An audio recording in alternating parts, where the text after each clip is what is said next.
Supreme ಕೋರ್ಟ್ನಲ್ಲಿ ಬಾಕಿ ಇರುವ ಪ್ರಕರಣಗಳ ಶೀಘ್ರ ವಿಲೇವಾರಿಗಾಗಿ ಆಗಸ್ಟ್ 21, 22 ಮತ್ತು 23ರಂದು ಸಮಾಧಾನ ಸಮಾರೋಹ ಎಂಬ ವಿಶೇಷ ಲೋಕ ಅದಾಲತ್ ನಡೆಯಲಿದ್ದು ಸಾರ್ವಜನಿಕರು ಇದರ ಸದುಪಯೋಗವನ್ನು ಪಡೆದುಕೊಳ್ಳಬೇಕೆಂದು ಹಿರಿಯ ಸಿವಿಲ್ ನ್ಯಾಯಾಧೀಶರು ಹಾಗೂ ಜಿಲ್ಲಾ ಕಾನೂನು ಸೇವಾ ಪ್ರಾಧಿಕಾರದ ಸದಸ್ಯ ಕಾರ್ಯದರ್ಶಿಗಳಾದ ಸಂತೋಷ್ ಎಂಎಸ್ ತಿಳಿಸಿದರು.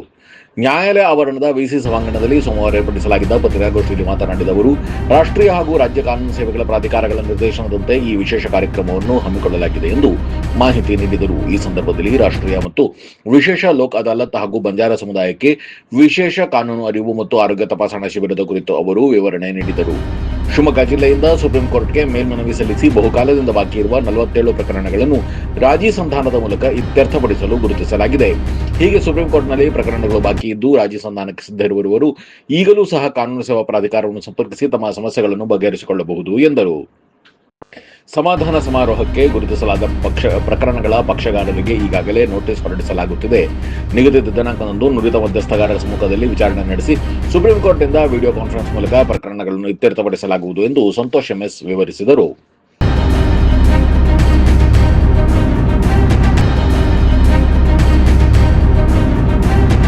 ಒಂದು ಸಣ್ಣ ಬ್ರೇಕ್ ನಂತರ ನ್ಯಾಯಾಧೀಶ ಸಂತೋಷ್ ಎಂಎಸ್ ಅವರು ಈ ಕಾರ್ಯಕ್ರಮದ ಕುರಿತು ಇನ್ನು ಏನೆಲ್ಲ ಹೇಳಿದ್ದಾರೆ ಕೇಳೋಣ ಬನ್ನಿ. Shri Aurobindo PU college Javalli Shivamogga in collaboration with vibrant Moodbidri PU board ನಲ್ಲಿ ರಾಜ್ಯಕ್ಕೆ 2ನೇ ಸ್ಥಾನ ಪಡೆದ ಪ್ರತಿಷ್ಠಿತ ಸಂಸ್ಥೆ. Admission open for first PUC and second PUC. Hostel facility for boys and girls. Integrated coaching for neat, JEE, KCET. For more information contact 9482447188 8310243698.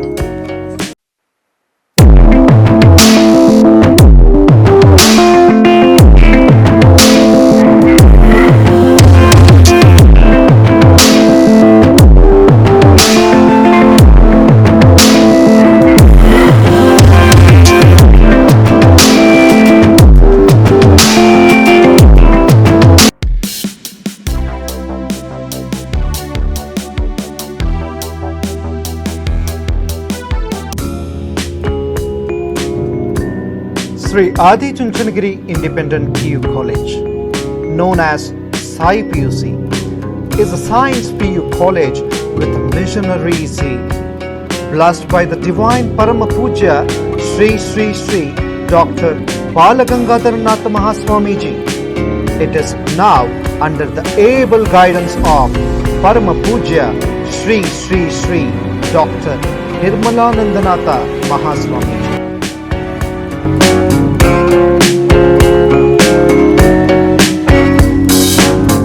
Grandchild of Puja Sri Sri Prasannanatha Swamiji, a new block of hi-fi building comprising of ultra-modern classrooms with AC facilities and fully equipped laboratories has come up.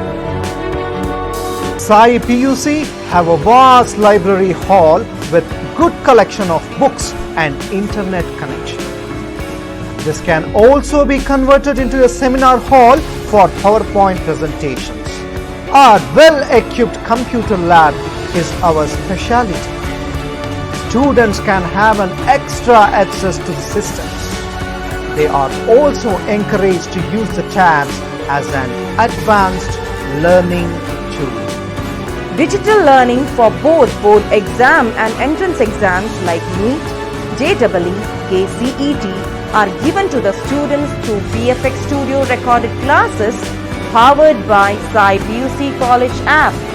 Sai PUC offers 2 years PU course as per the norms of the Department of Pre-University Education Karnataka.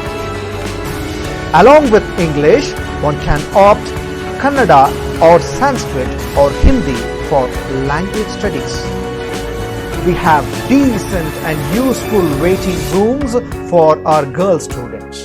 An excellent mix of young, energetic and experienced staff facilitating our students 24/7.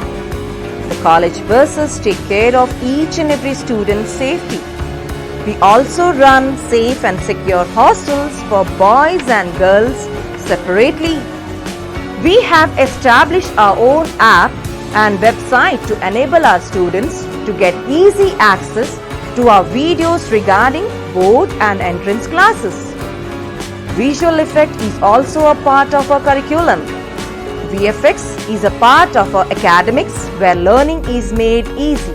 Our institution is springboard to success. Have a great learning opportunity, have a great success and have a fantastic future. Radio iodine therapy, ನಿಖರವಾಗಿ ಪರಿಗಣನೆ, ನೇರ ಚಿಕಿತ್ಸೆ, hyper ಥೈರಾಯ್ಡಿಸಂ ಮತ್ತು thyroid ಕ್ಯಾನ್ಸರ್ಗೆ ಸೂಕ್ತ ಚಿಕಿತ್ಸೆ ಹಾಗೂ ಆರೈಕೆ ನಮ್ಮ ನಂಜಪ್ಪ ಲೈಫ್ ಕೇರ್ ನಲ್ಲಿ ಲಭ್ಯ. ಸಂಪರ್ಕಿಸಿ ನಂಜಪ್ಪ ಲೈಫ್ ಕೇರ್, ಗಾಡಿಕೊಪ್ಪ, ಸಾಗರ ರಸ್ತೆ, ಶಿವಮೊಗ್ಗ. ಮೊಬೈಲ್ ಸಂಖ್ಯೆ 9686629090.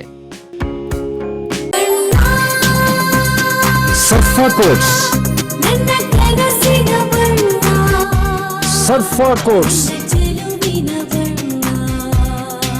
ಸರ್ಫಾ ಕೋಟ್ಸ್ ರವರ ಸುದೀರ್ಘ ಬಾಳಿಕೆಯ ಸುಂದರವೂ ಆದ ಜಲಾಧಾರಿತ ಪರಿಸರ ಸ್ನೇಹಿ ಪೇಂಟ್ಗಳನ್ನೇ ಬಳಸಿ. Sarfa luxury emulsion paint, odourless, low VOC, good for health, good for earth. Sarfa coats ಗೋಷ್ಠಿ ಕರೆದಿದ್ದು ಬಹುಮುಖ್ಯವಾಗಿ 4 ವಿಷಯಗಳನ್ನ ತಮ್ಮೊಟ್ಟಿಗೆ ಹಂಚಿಕೊಳ್ಬೇಕು ಅಂತ. ಇದು ಕಾನೂನು ಸೇವೆಗಳ ಪ್ರಾಧಿಕಾರದ ಚಟುವಟಿಕೆಗಳ ಬಗ್ಗೆ. ಅದರಲ್ಲಿ ಮೊದಲನೇದ್ದು ಅಂತ ಹೇಳಿದರೆ, ನಮ್ಮ ದೇಶದ ಗೌರವಾನ್ವಿತ ಸರ್ವೋಚ್ಚ ನ್ಯಾಯಾಲಯ ದಿನಾಂಕ 21, 22 ಮತ್ತು 23 ಆಗಸ್ಟ್ 2026ಕ್ಕೆ ವಿಶೇಷವಾದ ಲೋಕ ಅದಾಲತ್ನ ಹಮ್ಮಿಕೊಂಡಿದೆ. ಅದಕ್ಕೆ ಸಮಾಧಾನ ಸಮಾರೋಹ ಅಂತ ಹೇಳಿ ಒಂದು ಹೆಸರನ್ನು ಕೊಟ್ಟಿದ್ದಾರೆ. ಈ ವಿಶೇಷ ಲೋಕ ಅದಾಲತ್ನಲ್ಲಿ ಮಾಡುವಂತಹ ಪ್ರಕ್ರಿಯೆ ಏನು ಅಂತ ಹೇಳಿದರೆ, ನಮ್ಮ ಜಿಲ್ಲೆ ಮತ್ತು ನಮ್ಮ ರಾಜ್ಯದಿಂದ ಗೌರವಾನ್ವಿತ ಸರ್ವೋಚ್ಚ ನ್ಯಾಯಾಲಯಕ್ಕೆ ಮೇಲ್ಮನವಿ ಸಲ್ಲಿಸಿ ಅಲ್ಲಿ ವಿಚಾರಣೆಗೆ ಬಾಕಿ ಇರ್ತಕ್ಕಂಥ ಪ್ರಕರಣಗಳನ್ನು ಈಗಾಗಲೇ ಗೌರವಾನ್ವಿತ ಸರ್ವೋಚ್ಚ ನ್ಯಾಯಾಲಯದಲ್ಲಿ ಗುರುತುಪಡಿಸಿ ನಮಗೆಲ್ಲ ಮಾಹಿತಿಯನ್ನು ಹಂಚಿಕೊಂಡಿದ್ದಾರೆ. ನಮ್ಮ ಶಿವಮೊಗ್ಗ ಜಿಲ್ಲೆಯಲ್ಲಿ ಇಲ್ಲಿವರೆಗೂ 47 ಪ್ರಕರಣಗಳನ್ನು ಗುರುತುಪಡಿಸಿ ಶಿವಮೊಗ್ಗ ಜಿಲ್ಲೆಗೆ ಸಂಬಂಧಪಟ್ಟಂಗೆ ಈ ಪ್ರಕರಣಗಳು ರಾಜಿ ಸಂಧಾನಕ್ಕೆ ಯೋಗ್ಯವಾಗಿದ್ದು ಅಂತ ಹೇಳಿ ನಮ್ಗೆ ಮಾಹಿತಿ ಕೊಟ್ಟಿದ್ದಾರೆ. ಆ ಪಕ್ಷಗಾರರಿಗೆ ನಮ್ಮ ಪ್ರಾಧಿಕಾರದಿಂದ ನಾವು ವಿಶೇಷವಾದ ಸೂಚನಾ ಪತ್ರ, ನೋಟಿಸ್ನ ಹೊರಡಿಸ್ತಾ ಇದ್ದೀವಿ. ಈ ನೋಟಿಸನ್ನು ಪಡ್ಕೊಂಡಂತಹ ಪಕ್ಷಗಾರರು ಮತ್ತು ಸ್ಥಳೀಯವಾಗಿರ್ತಕ್ಕಂತಹ ಅವರ ವಕೀಲರು ಸಹಕಾರ ಕೊಟ್ಟು ನಮ್ಮ ಪ್ರಾಧಿಕಾರಕ್ಕೆ ನಿಗದಿಪಡಿಸಿದ ದಿನಾಂಕಕ್ಕೆ ಹಾಜರಾಗಿ ಅವರಿಬ್ಬರೂ ಕೂಡ ಉಭಯ ಪಕ್ಷಗಾರರ ಒಂದು ಹಾಜರಾತಿಯಲ್ಲಿ ರಾಜಿ ಸಂಧಾನದ ಬಗ್ಗೆ ಪ್ರಕ್ರಿಯೆ ನಡೆಯುತ್ತೆ. ಈ ಪ್ರಕ್ರಿಯೆಯಲ್ಲಿ ನಮ್ಮ ಪ್ರಾಧಿಕಾರದ ನುರಿತ ಮಧ್ಯಸ್ಥಿಕೆದಾರರು ಅದನ್ನು ಭಾಗವಹಿಸಿ ಅದೆಲ್ಲ ನಿರ್ವಹಣೆಯನ್ನು ಮಾಡ್ತಾ ಇದ್ದಾರೆ. ಇದು ಸರ್ವೋಚ್ಚ ನ್ಯಾಯಾಲಯ ತಗೊಂಡಂತಹ ಬಹುಮುಖ್ಯವಾದಂತಹ ಒಂದು ಹೆಜ್ಜೆ. ಈಗ ನಮಗೆ ಕೊಟ್ಟಂತಹ 47 ಪ್ರಕರಣಗಳು ಹೊರತುಪಡಿಸಿ ಬೇರೆ ಯಾವುದಾದ್ರು ಪ್ರಕರಣ ನಮ್ಮದು ಸರ್ವೋಚ್ಚ ನ್ಯಾಯಾಲಯದಲ್ಲಿ ಬಾಕಿ ಇದೆ ವಿಚಾರಣೆಗೆ ಅಂತ ಹೇಳಿ ಯಾರಾದ್ರು ಪಕ್ಷಗಾರರಿದ್ದಲ್ಲಿ ನಾನು ತಮ್ಮ ಮೂಲಕ ಎಲ್ಲ ಸಾರ್ವಜನಿಕರಿಗೆ ಮನವಿ ಮಾಡೋದೇನು ಅಂತ ಹೇಳಿದ್ರೆ, ನಾವು ಕೂಡ ರಾಜಿ ಸಂಧಾನಕ್ಕೆ ಬರ್ತೀವಿ, ಈ ಒಂದು ಪ್ರಕ್ರಿಯೆ ನಮಗೂ ಮಾಡಬಹುದು ನಮ್ಮ ಪ್ರಕರಣಕ್ಕೆ ಅಂತ ಯಾರ್ಯಾರು ಇಚ್ಛೆ ಇದ್ದಲ್ಲಿ ಅವ್ರು ನಮ್ಮ ಪ್ರಾಧಿಕಾರಕ್ಕೆ, ಅಂದರೆ ಜಿಲ್ಲಾ ಕಾನೂನು ಸೇವೆಗಳ ಪ್ರಾಧಿಕಾರ ಶಿವಮೊಗ್ಗಕ್ಕೆ ಅಥವಾ ಸ್ಥಳೀಯ ತಾಲೂಕು ಕಾನೂನು ಸೇವಾ ಸಮಿತಿಗೆ ಹೋಗಿ ಮಾಹಿತಿಯನ್ನು ಕೊಟ್ಟಲ್ಲಿ ಆ ಮಾಹಿತಿ ನಾವು ಪಡ್ಕೊಂಡು ಆ ಪ್ರಕರಣದ ವಿವರವನ್ನು ನಮ್ಮಿಂದ ಗೌರವಾನ್ವಿತ ಸರ್ವೋಚ್ಚ ನ್ಯಾಯಾಲಯಕ್ಕೆ ನಾವು ಸಲ್ಲಿಸಿ ಈ ಪ್ರಕರಣದ ಒಂದು ರಾಜಿ ಸಂಧಾನದ ಪ್ರಕ್ರಿಯೆ ಕೂಡ ನಾವು ಕೈಗೆ ಎತ್ಕೊಳ್ತಾ ಇದ್ದೀವಿ ಅಂತ ಹೇಳಿ ಮಾಹಿತಿಯನ್ನು ಕೊಡ್ತೀವಿ. ಇದು ಯಾಕೆ ಅಂತ ಹೇಳಿದರೆ, ತಮಗೆಲ್ಲ ಗೊತ್ತಿರೋ ಹಾಗೆ ಒಂದು ಪ್ರಕರಣದಲ್ಲಿ ರಾಜಿ ಸಂಧಾನದ ಮೂಲಕ ಆಗ್ತಕ್ಕಂತಹ ಒಂದು ವಿಲೇವಾರಿಗೂ ಆದೇಶದ ಮೂಲಕ ಆಗ್ತಕ್ಕಂಥ ವಿಲೇವಾರಿಗೂ ಪಕ್ಷಗಾರರಿಗೆ ಸಮಾಧಾನ ಬೇರೆ ಇರುತ್ತೆ. ಆ ಕಾರಣಕ್ಕಾಗಿ ಇದಕ್ಕೆ ಸಮಾಧಾನ ಸಮಾರೋಹ ಅಂತಲೇ ಹೆಸರಿಟ್ಟಿದ್ದಾರೆ. ತಮಗೆ ಇಚ್ಛೆ ಇರುವಂತಹ ಒಂದು ಪರಿಹಾರವನ್ನು ಈ ಒಂದು ಸಮಂಜಸವಾದ ಪ್ರಕ್ರಿಯೆಯನ್ನು ಪಾಲಿಸಿ ಪಕ್ಷಗಾರರು ತಮಗೆ ಬೇಕಾದ ನ್ಯಾಯವನ್ನು ಪಡ್ಕೊಳ್ಬಹುದು ಅನ್ನೋ ಕಾರಣಕ್ಕಾಗಿ ಈ ಒಂದು ವಿಶೇಷವಾದ ಲೋಕ ಅದಾಲತ್. ಇದಕ್ಕೆ ನಮ್ಮಲ್ಲಿ ಪೂರ್ವಭಾವಿ ಸಭೆಗಳನ್ನು ಮಾಡ್ತಾ ಇದ್ದೀವಿ.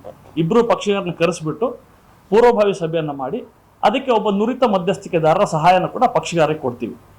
ಪಕ್ಷಗಾರರು ಹಾಜರಾಗಿ ಅವರ ಸ್ಥಳೀಯ ವಕೀಲರು ಹಾಜರಾಗಿ ನಮಗೆ ಸಹಕಾರವನ್ನು ಕೊಟ್ಟು ಅವರು ರಾಜಿಯನ್ನು ಮಾಡ್ಕೊಂಡಿದ್ದಾದಲ್ಲಿ ಅವರು ಒಂದು ಅಗ್ರಿಮೆಂಟ್ನ ಮಾಡಬೇಕಾಗ್ತದೆ. ಅದಕ್ಕೆ ಕನ್ಸೆಂಟ್ ಫಾರ್ಮ್ ಅಂತ ನಮ್ಮಲ್ಲಿ ಇದೆ, ಅದಕ್ಕೆ ಸೈನ್ ಮಾಡಬೇಕು. ಅಗ್ರಿಮೆಂಟ್ನ ಅವ್ರು ಏನು ರಾಜಿ ಮಾಡ್ಕೊಂಡಿದ್ದಾರೆ ಅದನ್ನು ಕೂಡ ಮಾಡಿಕೊಡ್ಬೇಕು. ಅದನ್ನ ವೆರಿಫೈ ಮಾಡಿಬಿಟ್ಟು ನಾನು ಕೂಡ ಇಲ್ಲಿ ಆಸ್ ಎ ಮೆಂಬರ್ ಸೆಕ್ರೆಟರಿ, ಸದಸ್ಯ ಕಾರ್ಯದರ್ಶಿಯಾಗಿ ನಾನು ಅದನ್ನ ವೆರಿಫೈ ಮಾಡಿ ನಾನು ಕೂಡ ಅದಕ್ಕೆ ಸಹಿಯನ್ನು ಹಾಕಿ ಇಲ್ಲಿಂದ ಸರ್ವೋಚ್ಚ ನ್ಯಾಯಾಲಯಕ್ಕೆ ಕಳಿಸ್ಕೊಡುವಂತಹ ಒಂದು ಪ್ರಕ್ರಿಯೆ ಜಾರಿಯಲ್ಲಿದೆ. ಇದು ಸಮಾಧಾನ ಸಮಾರೋಹ ಅನ್ನುವಂಥ ವಿಶೇಷ ಲೋಕದಲ್ಲಿ ನಾವು ಕೈಗೊಳ್ಳುವಂಥ ಒಂದು ಪ್ರಕ್ರಿಯೆ. ಇದನ್ನ ಪಡೆದುಕೊಂಡಂತಹ ಗೌರವಾನ್ವಿತ ಸರ್ವೋಚ್ಚ ನ್ಯಾಯಾಲಯ ಅಂಥ ಪ್ರಕರಣಗಳನ್ನು ಈ 3 ದಿನ ಅಂದರೆ 21, 22 ಮತ್ತು 23 ಆಗಸ್ಟ್ 2026ಕ್ಕೆ ವಿಶೇಷವಾದ ಬೆಂಚ್ಗಳನ್ನು ಅಂದರೆ ಪೀಠಗಳನ್ನು ಸ್ಥಾಪಿಸಿ VC ಮೂಲಕ ವಿಚಾರಣೆ ಮಾಡ್ತಾರೆ.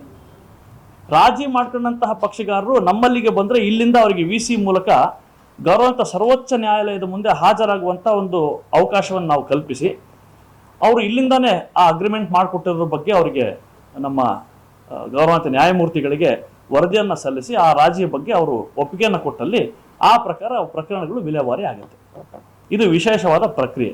ಇದಕ್ಕೆ ಯಾರೂ ಕೂಡ ಬೇರೆ ಪ್ರತ್ಯೇಕವಾಗಿ ಹಣ ವ್ಯಯ ಮಾಡುವಂಥದ್ದಿಲ್ಲ. ಆದರೆ ಅವರ ಇಚ್ಛೆ ತುಂಬ ಬಹುಮುಖ್ಯವಾದ್ದು, ಅವರ ಒಪ್ಪಿಗೆ ತುಂಬ ಬಹುಮುಖ್ಯವಾಗಿದ್ದು. ಆ ಕಾರಣಕ್ಕಾಗಿ ಈಗಾಗಲೇ ಕೊಟ್ಟಿರೋ 47 ಪ್ರಕರಣಗಳಲ್ಲದೆ ಬೇರೆ ಪ್ರಕರಣಗಳಿದ್ರೂ ಕೂಡ ಅಂಥ ಪಾರ್ಟಿಗಳು ನಮ್ಮಲ್ಲಿ ಸಂಪರ್ಕ ಮಾಡಿದರೆ ಅವರಿಗೆ ಈ ಸಮಾಧಾನ ಸಮಾರೋಹ ಅನ್ನುವಂಥ ವಿಶೇಷ ಲೋಕ ಅದಾಲತ್ನಲ್ಲಿ ರಾಜಿ ಸಂಧಾನ ಪ್ರಕ್ರಿಯೆ ನಮ್ಮ ಪ್ರಾಧಿಕಾರದಿಂದ ಕೈಗೊಂಡು ಸರ್ವೋಚ್ಚ ನ್ಯಾಯಾಲಯಕ್ಕೆ ವರದಿಯನ್ನು ಕೊಡುವಂಥ ಒಂದು ಪ್ರಕ್ರಿಯೆ ನಾವು ಮಾಡ್ತಾ ಇದ್ದೀವಿ. ಇದು ಮೊದಲನೇ ವಿಷಯ.